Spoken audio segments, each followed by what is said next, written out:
The Strait of Hormuz handles 21 million barrels of oil every single day. That is about 1/4 of all the oil that moves by sea across the entire planet. Now picture this. Every single day, hundreds of oil tankers line up like cars at a toll booth, waiting to get through a passage that narrows to just 3 miles wide at its most constricted point. 3 miles.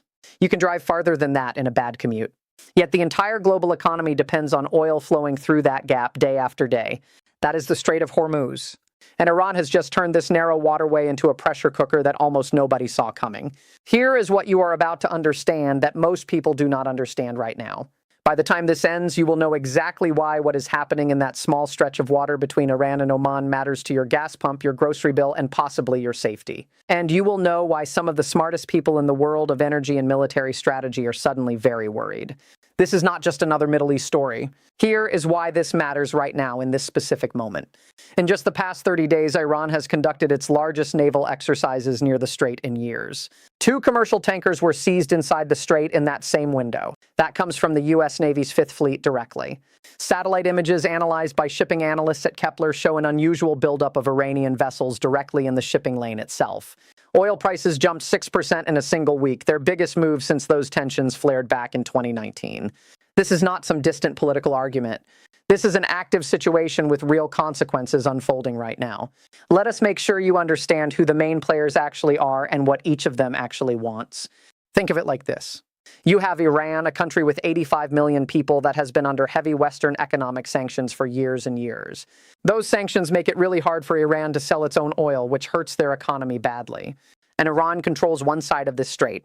On the other side, you have the United States and its allies who want the strait to stay open because their whole modern economy depends on oil flowing through it.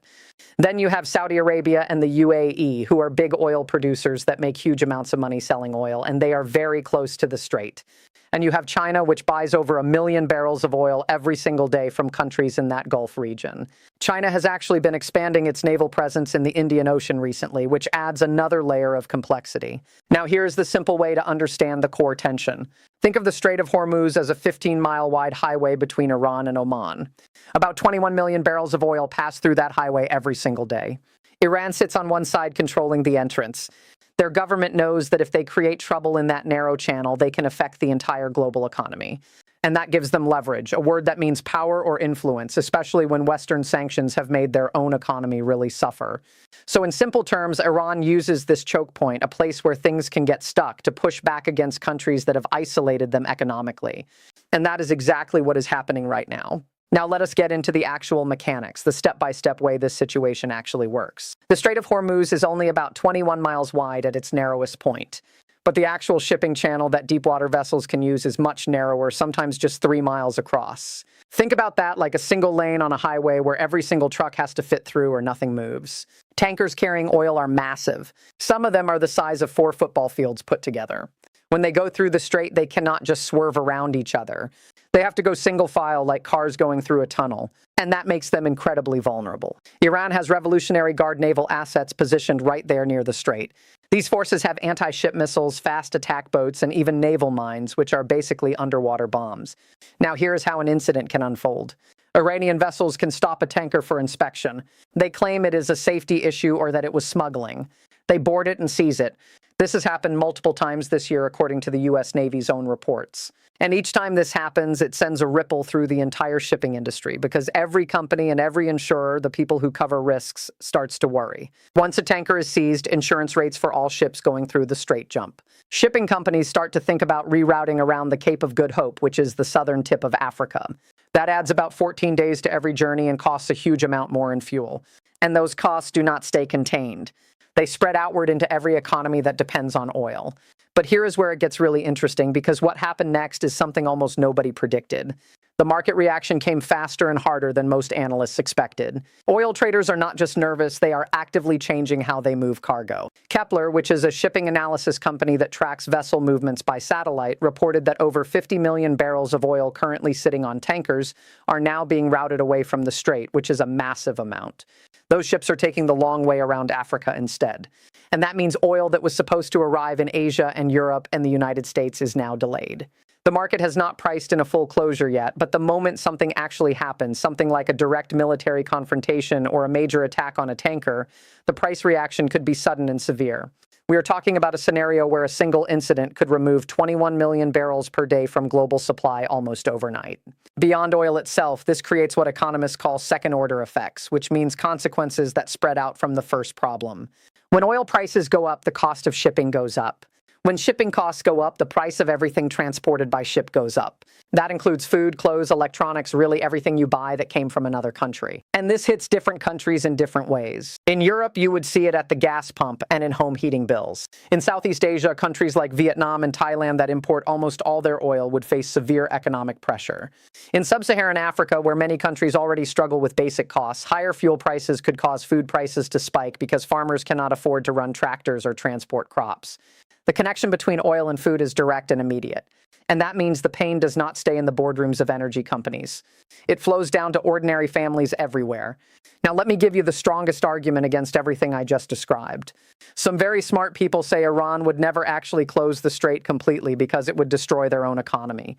Think about it. Iran sells oil through that same strait. They need it open just as much as anyone else. Closing it would cut off their only major source of income and cause their own economy to collapse. So maybe this is just a negotiating tactic, a way for Iran to gain leverage in talks with Western powers over sanctions relief and nuclear agreements. And there is some evidence for this. Iran has backed down from previous confrontations when the costs got too high. Their own economic survival depends on oil exports flowing through that waterway. And that logic actually makes a lot of sense. Iran may be making a controlled risk, pushing hard but not going all the way to actual closure. If that is true, then the price spike and market panic might be overblown and things could stabilize once a diplomatic deal gets reached. But there is something else that complicates this picture. China. China has been buying more and more oil from Iran, often secretly to avoid Western sanctions, and they have a huge strategic interest in keeping the strait open. China might actually be the quiet power that prevents Iran from going too far because Beijing does not want global oil prices to spike either. That changes the calculation. And here is what is most important to understand about the counter-argument. It assumes that Iran is making rational calculations based on pure economics. But sometimes countries and leaders make decisions that are not purely rational. Internal political pressure, military commanders who want to prove strength, historical grievances that never go away. Those things can push decisions in directions that pure logic would not choose. So the case against my main argument is strong, but it is not unchallengeable. Let me give you 3 realistic scenarios for how this could develop from here. Scenario 1 is de-escalation. If Iran releases the seized tankers and agrees to talks with the United States or through intermediaries like Oman or Qatar, we could see a return to normalcy.